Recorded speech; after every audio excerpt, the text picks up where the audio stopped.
meditar num tema com os irmãos. Evangelho segundo escreveu o Dr. Lucas. O capítulo é o de número 14.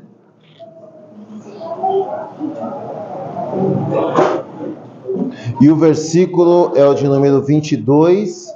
Vou pedir para as mamães me ajudarem com as crianças. Hoje nós não temos a nossa salinha, mas eu peço que as irmãs nos ajudem no nome de Jesus. O tema que ficou para eu falar nessa nossa conferência de missões foi o seguinte: quem deve cercar a mesa?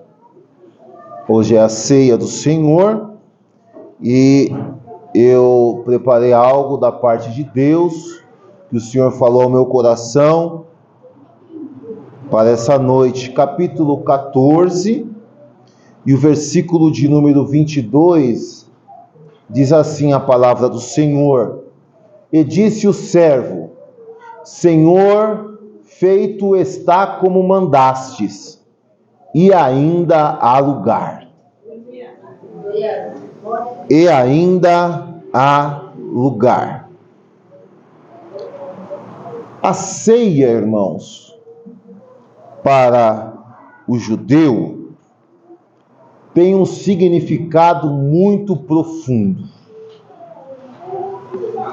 Para o judeu, não é apenas um momento de alimentação, não é somente um momento de participar daquilo que foi feito, daquilo que foi preparado, mas toda a ceia para o judeu, ele tem um cunho sagrado, ela tem um cunho cultural e espiritual.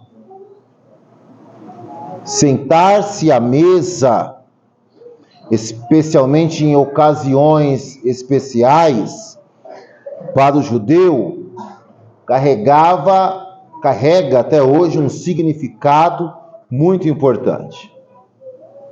Diferente de nós aqui no continente no Ocidente, irmãos, nós já perdemos o costume de cercar a mesa.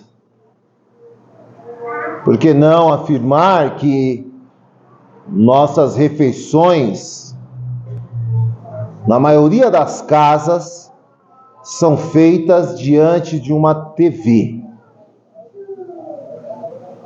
Mas para o judeu, o cercar a mesa era algo de muita reverência, era uma oportunidade deles comungarem, deles tratarem feridas, deles adorarem diretamente a Deus. Na tradição judaica, irmãos, a mesa, ela tem como significado o centro da vida. O centro da vida.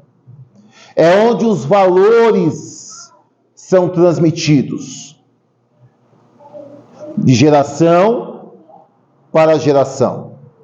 Na mesa do judeu é transmitida a fé, transmitidos os costumes e a história do povo de Israel.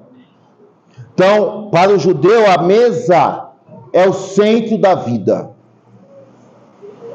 Sentar-se à mesa é um ato de aliança. Escute, um ato de aliança com Deus, um ato de aliança com a família e um ato de aliança com os convidados.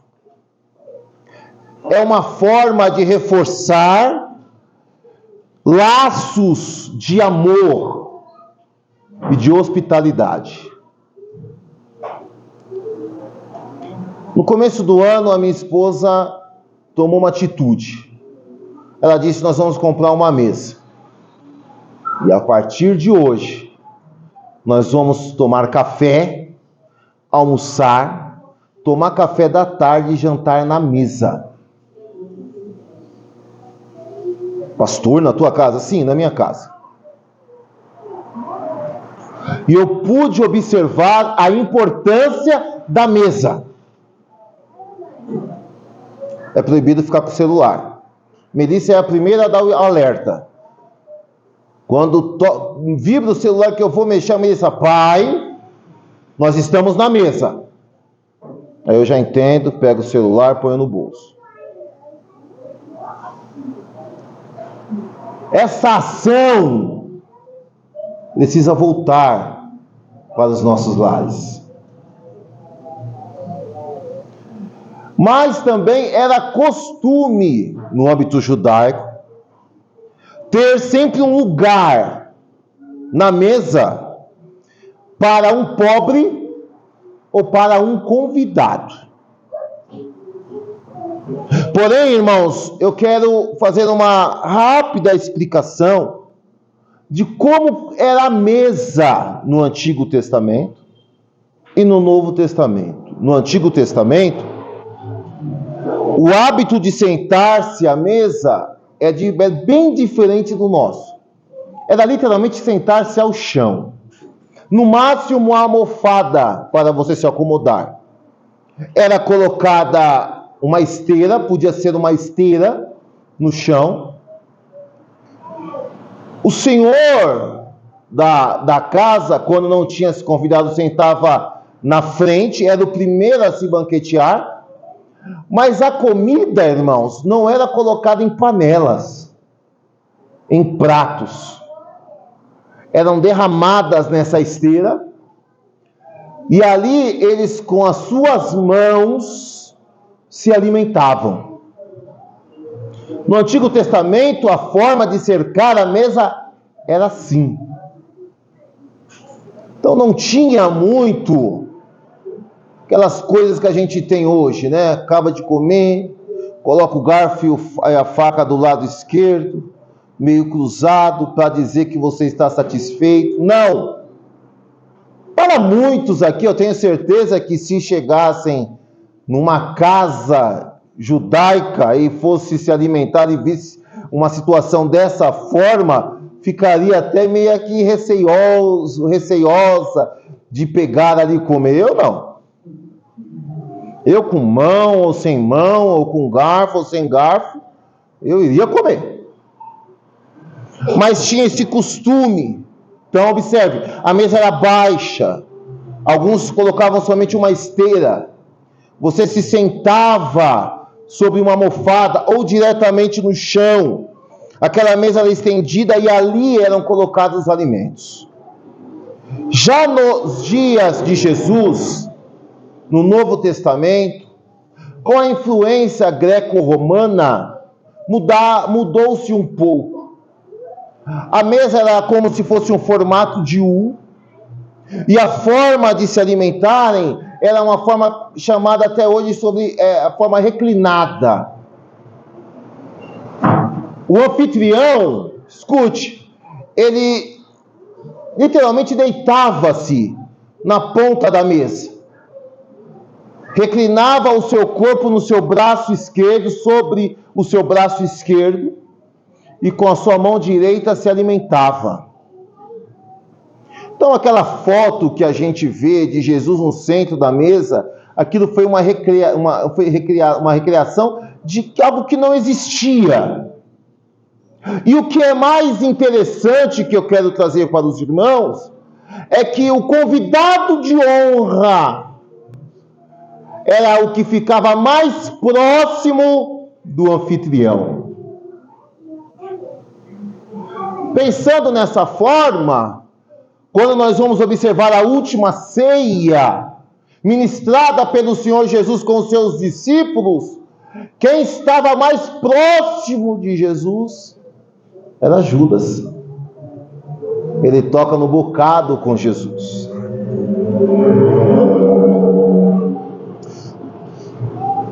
A forma como se alimentavam, ela não traz tanta importância. Se era sentado no chão, se era deitado, reclinado. O intuito, o mais importante do cercar a mesa era o momento de comunhão, um momento de amor. Capítulo de número 14, queridos irmãos, nós vamos ver Jesus instruindo, no mínimo 4 lições, nos dando 4 lições, muito importante do que tange ao estar dentro de um lar, ser convidado para um banquete, participar de uma mesa. Do versículo de número 1 ao de número 6, nós vamos observar Jesus adentrando numa casa, num sábado, para participar de uma ceia. Quando Jesus chega ali, irmãos, havia um homem que estava enfermo, estava com inchaços. E a Bíblia diz que Jesus cura aquele homem. E ao curar aquele homem, Jesus confronta os fariseus que ali estavam. E confronta diretamente o anfitrião da festa. Ele confronta os líderes. Ele confronta os religiosos com uma pergunta. E qual é a pergunta? É lícito curar no sábado? É um sábado.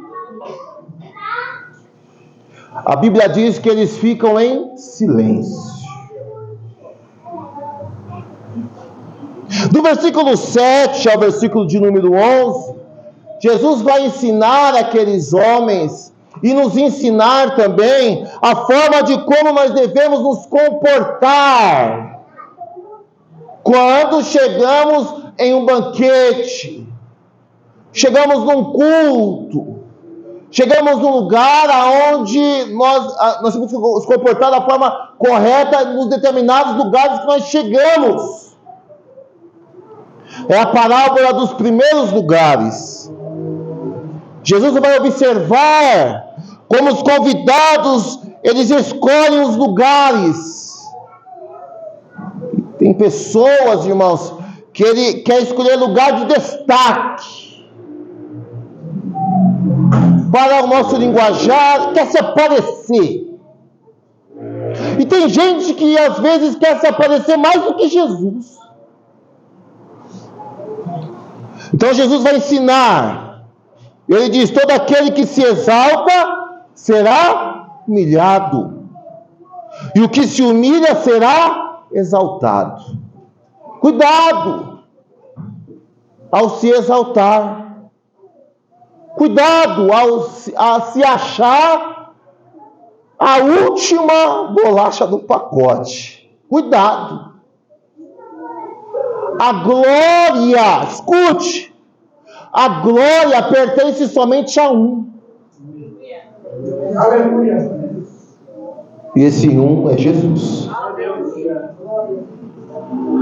Vamos ler do 7 ao 11. Eu queria tratar só um pouquinho disso daqui, eu já volto, porque tem um ensinamento muito bom. E disse aos convidados uma parábola, reparando como escolhiam os primeiros assentos, dizendo-lhes: quando por alguém fores convidado às bodas, não te assentes no primeiro lugar, para que não aconteça que esteja convidado outro mais digno do que tu, e vindo o que te convidou a ti e a ele, te diga: dá o lugar a este, e então com vergonhas tenhas de tomar o derradeiro lugar. Sabe o que Jesus está falando? Isso aqui cabe muito para o obreiro, né? Os pastores usam esse ensino muito para o obreiro. O obreiro que chega e quer sentar na primeira fila, num altar, num púlpito, não é? E aí chega alguém de mais destaque, o que você vai ter que fazer? Se levantar e ir para o último lugar. O único que tem poder de inverter as bancas, as cadeiras, é Jesus, irmãos. Porque a cadeira do meio não pertence a mais ninguém, pertence a Ele. Estava conversando certa feita com o pastor Rubens de Jesus, que é o pastor aqui do Piqueri, foi pastor do nosso irmão Cícero. E eu disse para ele assim: pastor, o senhor está há quantos anos na igreja? Mais de 20 anos.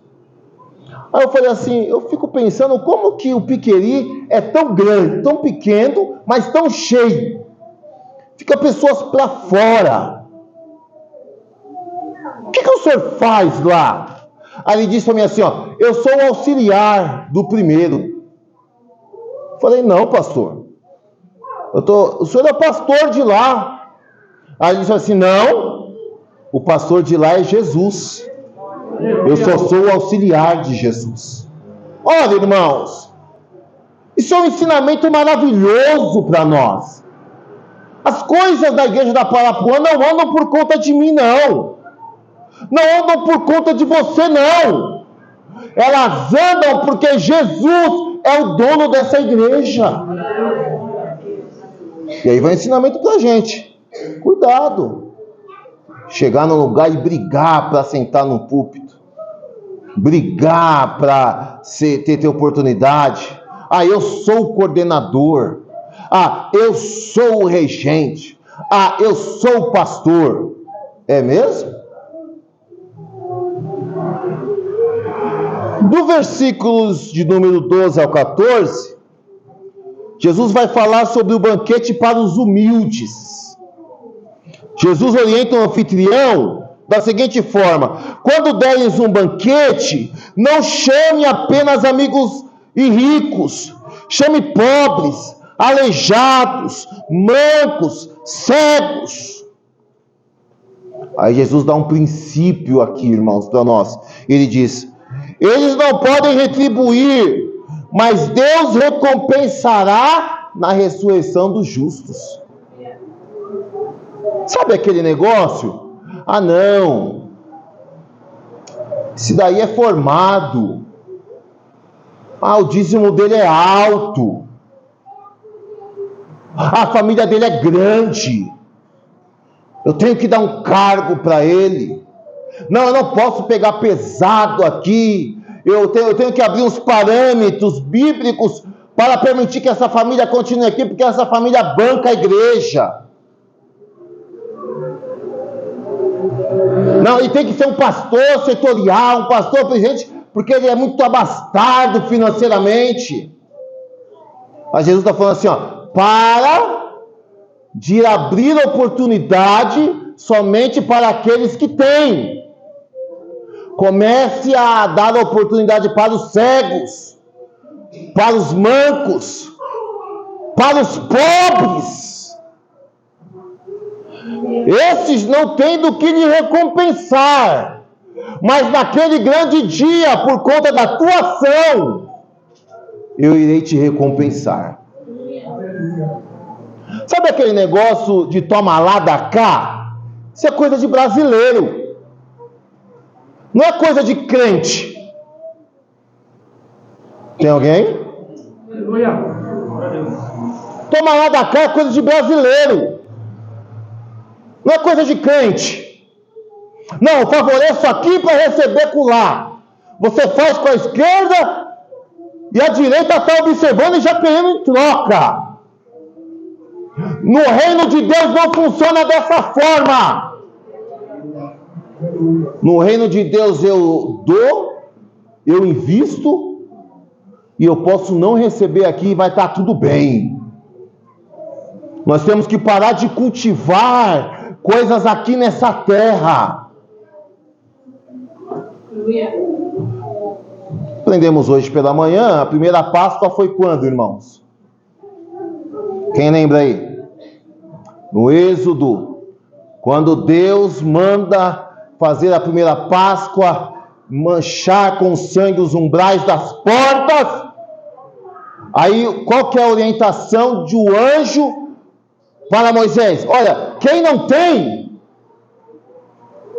ajunte com a família que tem. Quem tem, ajunte com a família que não tem. Era basicamente isso. Ou seja, invista naquele que não pode também. Tem alguém aqui para glorificar o nome do Senhor? E aí, por fim, a parábola da grande ceia, que é a qual eu quero pensar aqui com os irmãos essa noite. Veja o versículo de número 15.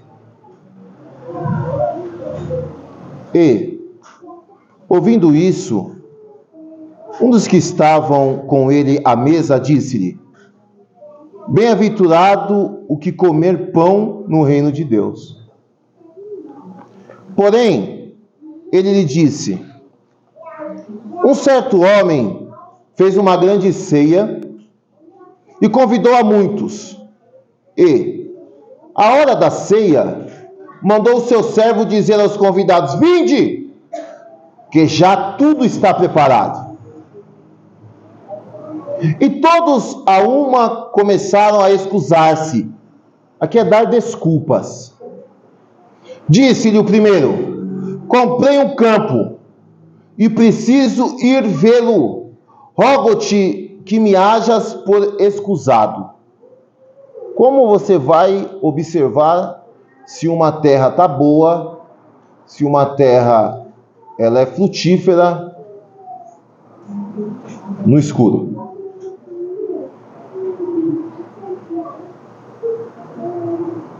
E outro disse: comprei 5 juntas de bois e vou experimentá-los. Rogo-te que me hajas por escusado. O meu trabalho neste momento é mais importante. Não vou conseguir ir no banquete. E outro disse: casei, e porquanto não posso ir. E voltando aquele servo, anunciou essas coisas ao seu senhor. Então, o pai de família indignado disse ao seu servo: sai depressa pelas ruas e bairros da cidade, e traz aqui os pobres, e os aleijados, e os mancos, e os cegos. E disse o servo: Senhor, feito está como mandastes, e ainda há lugar. E disse o Senhor ao servo: sai pelos caminhos e atalhos, e força-os a entrar, para que a minha casa se encha. Soteriologicamente, irmãos, a gente vai entender, e todos sabem, que Jesus está usando essa parábola para apontar o descaso, o não aceite do seu povo para com ele como Senhor e Salvador, como um Cristo de Deus, como um ungido do Senhor. Mas aqui também é um tema e tem uma proposta de evangelização. E diante disso, nesse culto de ceia, eu gostaria de aplicar 4 lições que o texto nos aponta esta noite. Primeira lição e primeira verdade que o texto nos traz: há uma grande ceia preparada. Glória a Deus. Há uma grande ceia preparada, igreja. Versículo de número 16. Porém, ele lhe disse: um certo homem fez uma grande ceia e convidou a muitos. A nossa ceia, espiritualmente falando, já está preparada. Glória a Deus. E o convite não é restrito, não é para um povo. A visão de Deus, ela já abrangia-nos.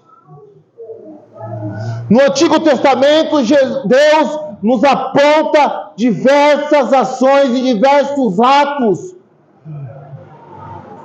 nos alertando e alertando a todos que a salvação não seria restrita. Temos um dos maiores exemplos, o profeta Jonas, que até resiste para ir levar novas de salvação, mensagem de arrependimento a Nínive. A salvação, o projeto da salvação já nos incluía. A igreja não é um paliativo de Deus. Não senhor e não senhora. O projeto igreja já estava no coração de Deus. A salvação para a humanidade já estava no coração de Deus. E essa ceia é preparada para todos. E você está preparado para ela? E você ainda anseia por ela? Há um banquete preparado. Há um banquete espiritual preparado para nós. E não há nenhum convite mais esplêndido para a humanidade do que esse convite. Louvado seja o nome do Senhor. E Ele convida você aqui essa noite. Ele quer reformular esse convite a você. Você que tem se esquecido, ou você até que tem deixado esse convite de segunda opção, Jesus está reforçando esse convite a você aqui essa noite. Esse convite é para mim, mas esse convite alcança você essa noite. Esse convite alcança aquele teu parente que está na tua casa. Esse convite, ele alcança aquelas pessoas que estão ali na João Paulo, moradores de rua. Esse convite alcança a todos. Louvado seja o nome do Senhor. É para todos. Ele, porém, respondeu: certo homem deu um grande banquete e convidou a muitos. Essa é a primeira lição. Há uma ceia preparada para nós. Irmãos, não abra mão. Tem convite que chega para a gente e algumas nuances da vida faz com que a gente fale assim: eu não vou não, nesse convite eu não vou. Não, nessa festa eu não quero ir. Mas essa festa, esse convite, você não pode abrir mão. As coisas dessa terra não podem deixar você perder o foco dessa grande festa. E oxalá que fosse aberta as portas desse banquete antes do término deste culto. Nós iremos chegar lá, iremos cercar a mesa com o maior anfitrião. Fico imaginando no casamento real. Esses dias aí a gente viu esse negócio do casamento real. Para-se quase um mês, uma preparação. As pessoas têm que saber as roupas que vão. Os súditos da coroa ficam ali, né? Aquele cuidado. São convidados as pessoas mais importantes deste globo. Irmão, se eles não observarem este convite, não tem Rainha Elizabeth, essa já foi. Vamos ver só naquele dia se ela vai estar lá ou não.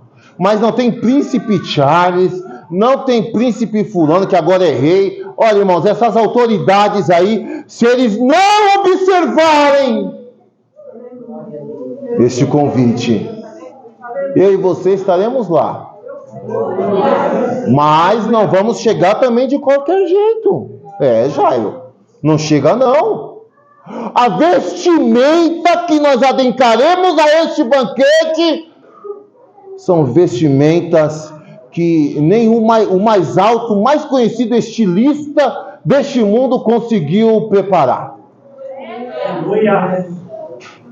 Essa vestimenta, irmão, ela é preparada pelo Espírito Santo. Você não vai, escute os mais cheinhos. Não se preocupe, ele já tem a sua medida. A medida já está, o corte já está preparado. Não vai precisar colocar aqueles apertadores de barriga que as irmãs colocam, não vai precisar desse negócio não. Está na medida certa. Para os mais conservadores, não, a saia tem que bater na canela. Fica tranquilo, porque a medida que ele preparou, ela é essencial para você. Não vai ser qualquer vestimenta também não, viu? A vestimenta é um padrão lindo. É uma veste branca. Branca, mais branca do que a branca neve. Você pode glorificar o nome do Senhor, irmão? Mas tem que ser branco, porque manchado não entra. A segunda lição que nós aprendemos com esse texto, irmãos, é que está no versículo de número 17, é que é necessário os servos anunciarem esse grande evento. Está no texto. Olha o texto. E a hora da ceia, mandou o seu servo dizer aos convidados: vinde, que já tudo está preparado. Observe que não foi o anfitrião, o dono da festa, aquele que vai realizar o banquete, que vai proporcionar o banquete, que vai avisar os convidados que já está tudo pronto. Quem que faz essa ação? O servo. Ele fala: está tudo preparado.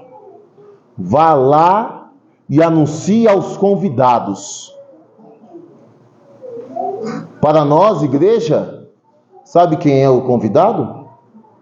Alguém pode me responder? O mundo! Os convidados estão no mundo. E eu e você somos os servos que temos a obrigação de sair nessas quatro paredes para anunciar que o banquete já está preparado, que a festa já está preparada. Essa noite Deus derramará graça, coragem, virtude para os seus servos saírem por essas portas e anunciarem a esse grande banquete sem nenhuma restrição. Aleluia. Nós somos restritivos. Eu e você somos restritivos.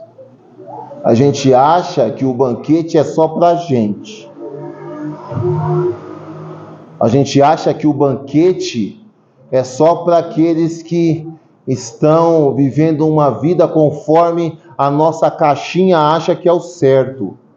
Mas deixa eu te falar uma coisa. Esse convite não é restritivo. É para sair pelo mundo e chamar a todos os que são convidados. Pastor, mas esse convite é abrangente dessa forma? João, capítulo de número 3, versículo de número 16. Todos nós, uníssonos, iremos fazer essa leitura. 1, 2, 3. Porque Deus amou o mundo de tal maneira que deu seu Filho único, para que todo aquele que nele crê não pereça, mas tenha a vida eterna. O convite é para o mundo. E nessa noite nós somos servos que precisamos sair daqui dessas paredes para anunciar este grande banquete. Quem está entendendo, diga amém. A hora da ceia, enviou o seu servo para avisar os convidados: vinde! porque tudo já está preparado.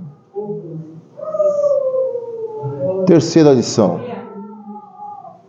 que você precisa entender: haverá resistência para esse convite. Haverá resistência para esse convite. Eu que vos falo já fui muito resistente a este convite. Veja os versículos de número 18, 19 e 20. Eu vou ler aqui na versão que eu coloquei no meu esboço. Não obstante, todos a uma começaram a escusar-se. Disse o primeiro: comprei um campo e preciso ir vê-lo. Rogo-te que me tenhas por escusado. O outro disse: comprei 5 juntas de boi e vou experimentá-las. Rogo-te que me tenhas por escusado. E outro disse: casei-me, por isso não posso ir. Ou seja, eles começaram a dar desculpas. Sempre haverá uma resistência a esse convite.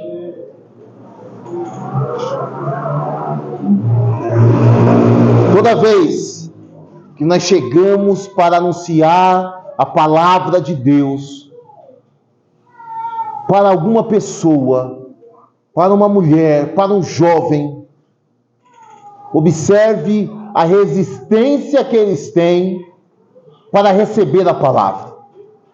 Observem nos nossos cultos, quando nós, por costume, fazemos o convite a aceitar a Jesus. Há uma resistência. Mas essa resistência, observe, olha para mim, não é somente física. Essa resistência, ela inicia no espiritual. Há uma guerra espiritual para aquela pessoa não dar esse passo de fé em direção ao Senhor Jesus, em direção à salvação. Hoje, queridos, se você parar para conversar com um rapaz que acabou de passar a madrugada num bar de funk, se você perguntar para ele: olha, como que eu farei, como que você pode fazer para ir para o céu? Sabe o que ele vai falar? Eu preciso aceitar a Jesus. O evangelho já está propagado. Alguns passam a noite de sábado nos bailes e aos domingos vão para os cultos. Eles sabem. Mas quando a proposta para a mudança de vida, para o convite, eles são resistentes. E aí a gente fala: esse daí não quer nada com Jesus. Não. É uma influência espiritual. Por favor, lembre de você que não nasceu no berço evangélico, ou que nasceu e por algum motivo se afastou algum dia. Observe a resistência. Como é difícil retornar. Eu me converti com 20 anos de idade. Estou há 21 anos servindo a Jesus. E eu lembro que eu resistia. Eu não queria ir. Na verdade, eu fui obrigado a ir para a igreja. Eu fui obrigado a ir para a igreja. Meu pai falava assim: você vai sair hoje? Vou. Mas antes você vai levar o seu irmão na igreja e vai trazer ele para casa. Meu pai estava me evangelizando sem saber que estava me evangelizando. Quer sair hoje com o carro? Quero, pai. Então você leva seu irmão para o culto e aí depois você traz ele e depois você sai. Aí eu ficava dentro do carro. Aí os irmãos batiam no vidro: não quer subir para o culto? Eu falava: eu não. Sai fora. Uma gritaria danada. Eu, hein? Esses irmãos aí. Outro culto: não quer subir um pouquinho? Eu falava: não quero subir não. Aí saía do carro, ficava ali na porta. Aí fiz uma amizade com os irmãos lá, com os diáconos. Os irmãos conhecem, o irmão Jonas. Agora eu me lembrei o nome do irmão Jonas. Era um homem temente a Deus, mas só trabalhava na portaria da igreja. Todo culto que eu levava meu irmão, ele ia lá no carro: paz, meu filho, você tá bem? Eu falava: que irmão chato. Nossa, que chatão. Aí eu tinha que abaixar o som, porque eu estava ouvindo o samba, eu tinha que abaixar o som para o irmão não escandalizar, né? Deixa eu abaixar o som aqui. Às vezes estava ouvindo um Racionais, eu abaixava. Que irmão chato. Desce aqui, eu de shorts. Não, irmão, não vou descer não. Não, desce. Aí eu falei: que irmão chato. Aí fiquei amigo do irmão chato. Fiquei amigo, eu falei assim: mas que cara insistente. Aí um dia, um sábado à noite, meu pai falou assim: é culto de jovem, tem que levar teu irmão lá para ele ir sozinho. Falei: meu Deus do céu. Falei: rapaz, eu vou acabar quebrando você no cacete, porque você fica fazendo te levar para a igreja. Era um culto de jovem. Fiquei lá na frente, aí lá vem o irmão Jonas. Meu chato. Não quer subir não? Hoje é só juventude. Falei: não vou não, sobe. Aí eu subi mesmo, fui lá na galeria, lá em cima.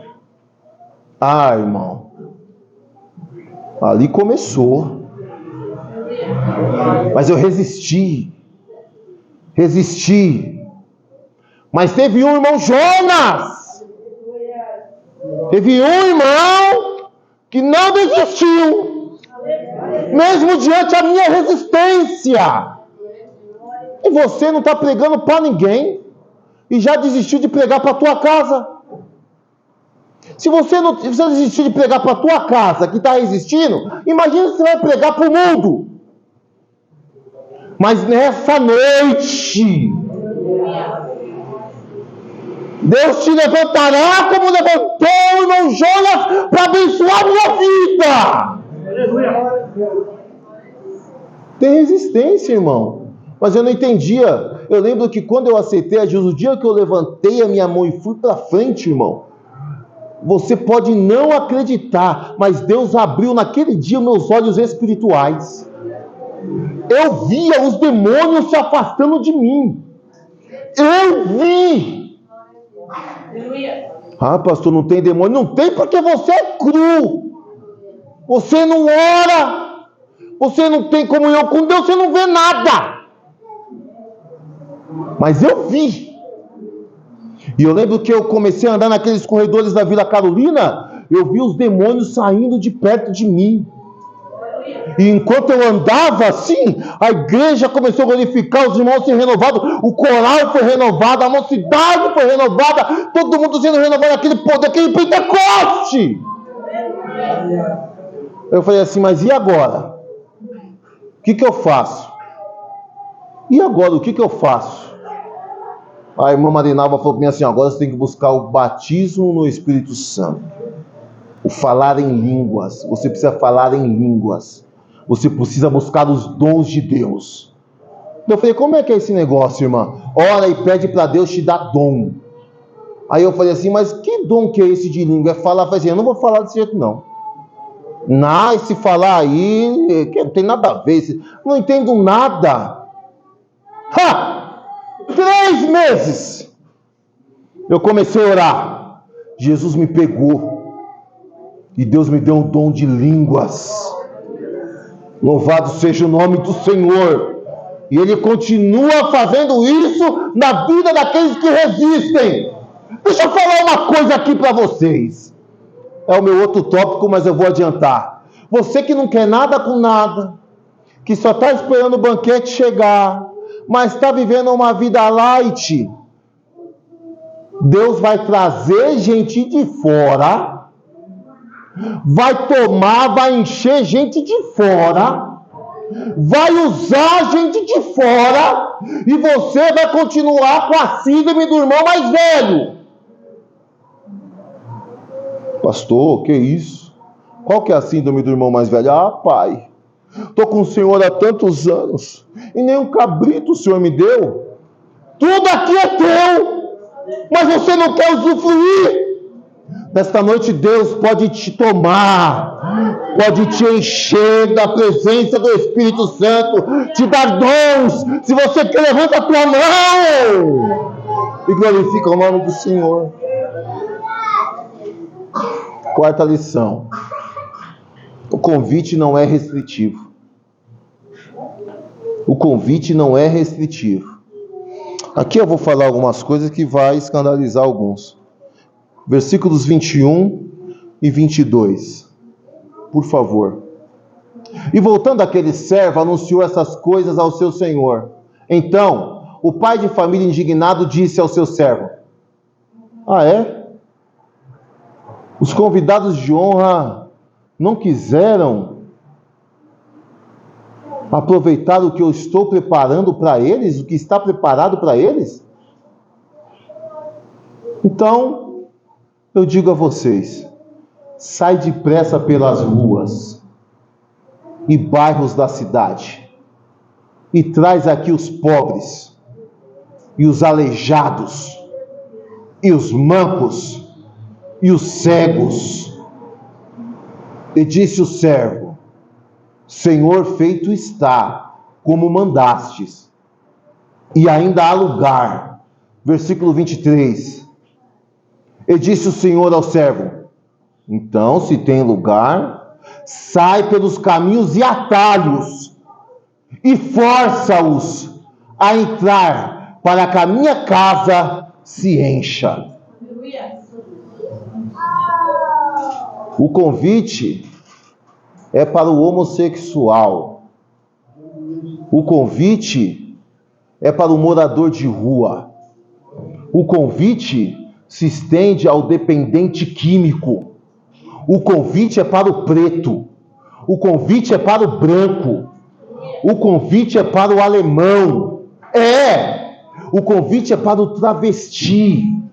O convite é para todos estes. Não é restritivo. E tem gente achando que a igreja, ela é restritiva. Ela não é. Ela não é.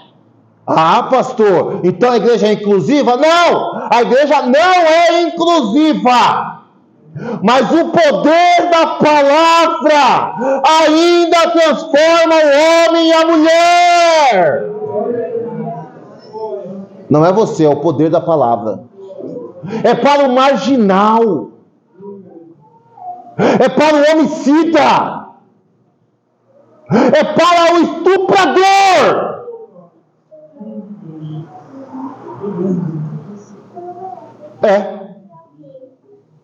Se ele adentrar por essas portas e verdadeiramente voltar o seu coração com arrependimento diante do Senhor,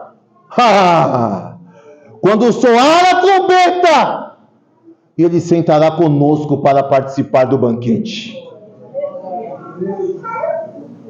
Dá para glorificar o nome do Senhor agora, irmão? Você consegue mesmo dar glória a Deus aí, irmão? Dá mesmo? Eu vou até estender um negócio aqui. Olha, se Bolsonaro e Lula voltarem o seu coração para Jesus e arrependerem-se dos seus pecados,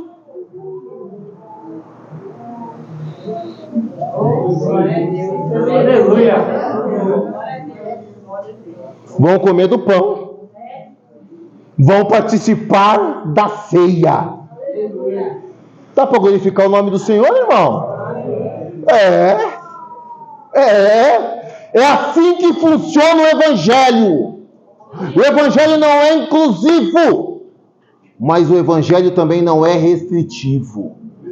O Evangelho é para todos aqueles que se rendem e que se arrependem verdadeiramente diante do Senhor. Glória a Deus. E nós, como servos, precisamos sair por essas portas e anunciar esse grande banquete que já está preparado. Eu disse que para o judeu, o sentar à mesa não era somente participar de banquete, não era somente comer. O sentar à mesa tinha um quê a mais. Era um momento de comunhão. E sabe o que acontece? Nós que estamos aqui reunidos esta noite como comunidade de fé, olhamos para fora e afirmamos, muitas das vezes, não, Jesus tem que salvar o traficante, Jesus tem que salvar o dependente químico, Jesus tem que salvar o homossexual, Jesus tem que salvar aquele pedófilo, Jesus tem que salvar isso, Jesus tem que salvar e aquilo.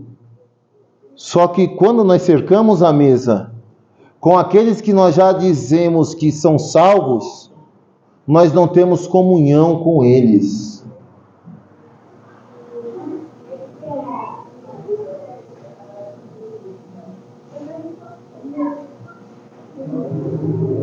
Nós queremos muitos de fora, mas até torcemos pelo tropeço daqueles que já estão dentro. Deus. Ao invés de eu usar as minhas falas para abençoar a vida ou para dar ânimo, eu destruo com o retorno ou com o início da caminhada de muitos.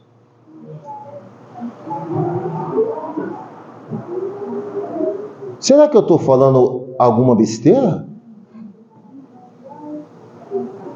Será que tem alguém que pode glorificar o nome do Senhor aqui essa noite? Essa ceia, essa grande festa que está preparada, é para nós, mas é para aqueles que estão lá fora também. Mas eu quero espiritualmente ministrar sobre os seus ouvidos, sobre o seu tímpano aqui essa noite. Pastor, você vai profetizar sobre o meu tímpano? Sim, eu vou profetizar sobre o seu tímpano e sobre o seu sistema cognitivo, como o sistema neurocentral lá, no centro do negócio, no centro das informações, onde você assimila as coisas.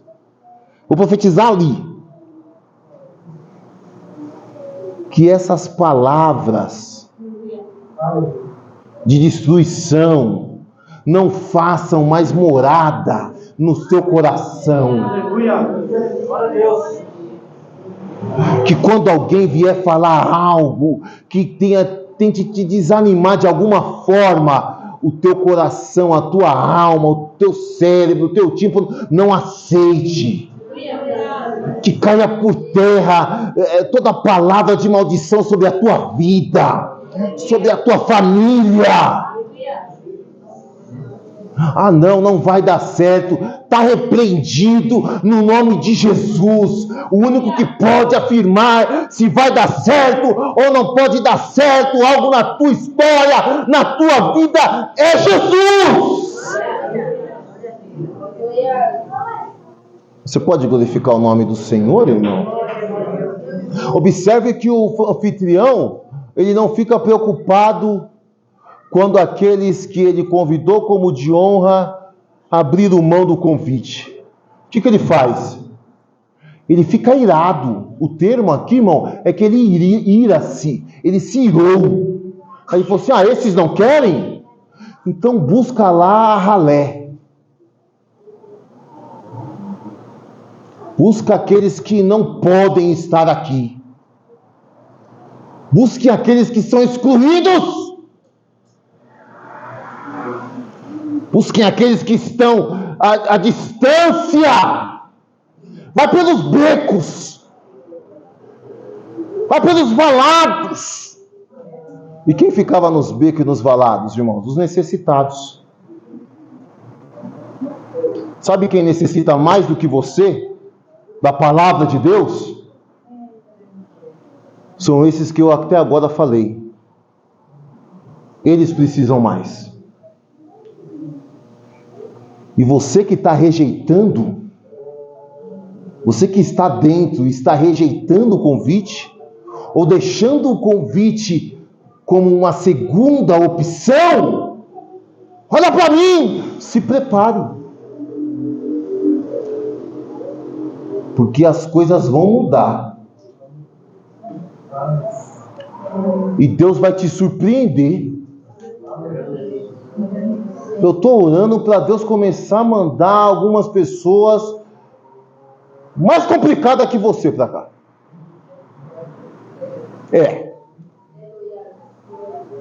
Pessoa marginalizada mesmo. Quero que Deus manda todos os reeducandos para essa casa. Eu quero que nas próximas saidinhas essa igreja encha de reeducando. Para não ter nem lugar para você sentar para eu pregar para eles. Eu quero que suba toda aquela cracolândiazinha ali da João Paulo para cá. Que eles tenham estado no mínimo um mês sem tomar banho. Para entrar aqui e ficar tudo. E eu vou colocar os mais assim, tudo perto, fica lá perto dele. Fica lá perto dela. Isso é evangelho. O convite não é restritivo. Certa feita eu estava no viaduto do Chá, atravessando da República do sindicato que ficava na Conde de Sarzedas, sindicato da construção civil. E eu passei assim pelo viaduto do Chá. Um rapaz falou assim: oi moço, eu não tenho dinheiro. Não tem, continua não tendo. Aí ele falou assim: não moço, eu só queria um abraço. Aí eu falei assim: você quer um abraço? Ele falou: é. Eu falei: meu pai. Falei: Deus não faz isso comigo não. Falar é fácil, viver. Aí ele falou assim: você pode me dar um abraço? Eu falei: posso. Abracei o rapaz. Falei: Jesus Cristo. Aí ele falou assim: você é crente? Eu falei: sou crente. Ele falou assim: rapaz, eu era presbítero da Assembleia de Deus. Falei assim: sério? Falei: é mentira, né? Não é mentira. Ele falou assim: era, ó aqui, ó, minha credencial, presbítero. Quando eu vi a azulzinha, o coração tremeu. Falei: meu Deus, o rapaz é presbítero da Assembleia de Deus. Ele falou assim: eu desviei, me perdi na droga, tô na rua. Ora por mim. Falei: eu vou orar o quê para esse rapaz? Mas ainda há lugar. Glória a Deus, aleluia. Tem lugar para ele. É inadmissível eu, como crente, passar do lado de uma pessoa dessa e não me compadecer. Eu não vou citar nomes, mas esses dias eu encontrei um amigo meu de infância. Fomos criados juntos. E ele está em situação de rua. Cícero conhece o caso dele. Ele está em situação de rua. E eu falei para ele assim: fulano, vamos se tratar. Vamos internar. Sua família toda serve a Deus. Vamos caminhar. Ele falou assim: eu não consigo, Alex. Eu tento, mas eu não consigo. Eu falei assim: mas eu vou orar por você. E Deus vai te dar graça para você conseguir. Fui numa padaria, um amigo nosso, ele falou assim: Alex, eu vou pagar a internação do fulano. Eu falei assim: sério, Lê? Ele falou assim: vou.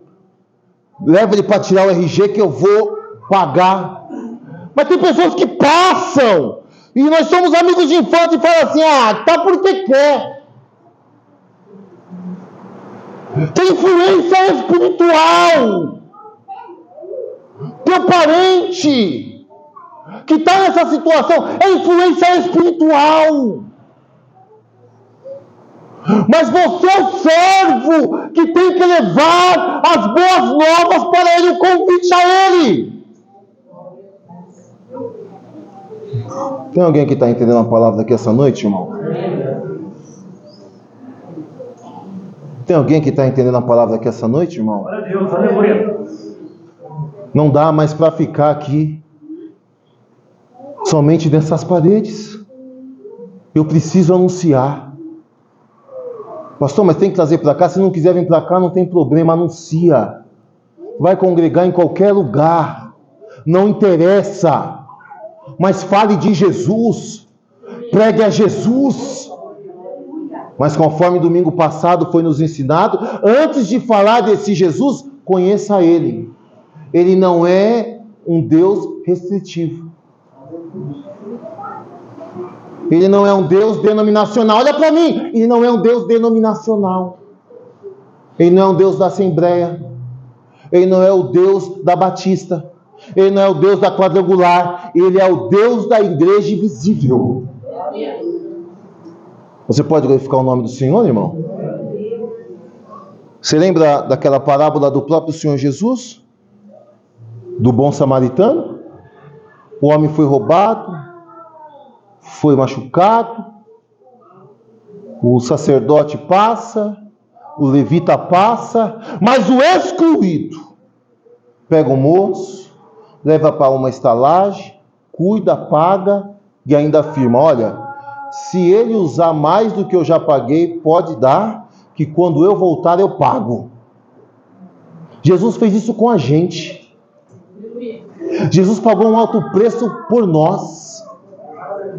E nessa noite, ao cercarmos a mesa, algumas coisas precisam ser resolvidas. Algumas coisas precisam ser acertadas.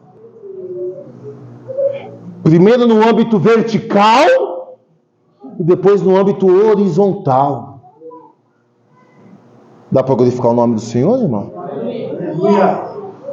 Quem deve cercar a mesa? Todos. Aqueles que estão convidados para esse banquete. Lamentavelmente, essa noite, só uma partícula dos convidados irão participar. Uma pequena partícula. Não chega a 100 pessoas. Era para ter muitas pessoas. Era para entregarmos umas 3, 4 ceias durante o dia. Que Deus nos permita viver isso. Viver este sonho. De ganharmos almas e mais almas para o reino de Deus. De anunciarmos o que já está preparado. E a preparação iniciou, sabe aonde, irmãos? Na cruz. Na cruz do Calvário. Jesus se entregou por nós. Ainda há lugar. Ainda há lugar, igreja. Ainda há lugar. E o lugar é aqui. Você pode glorificar o nome do Senhor? Que Deus abençoe os irmãos no nome de Jesus. Vamos ficar de pé? Vamos agradecer a Deus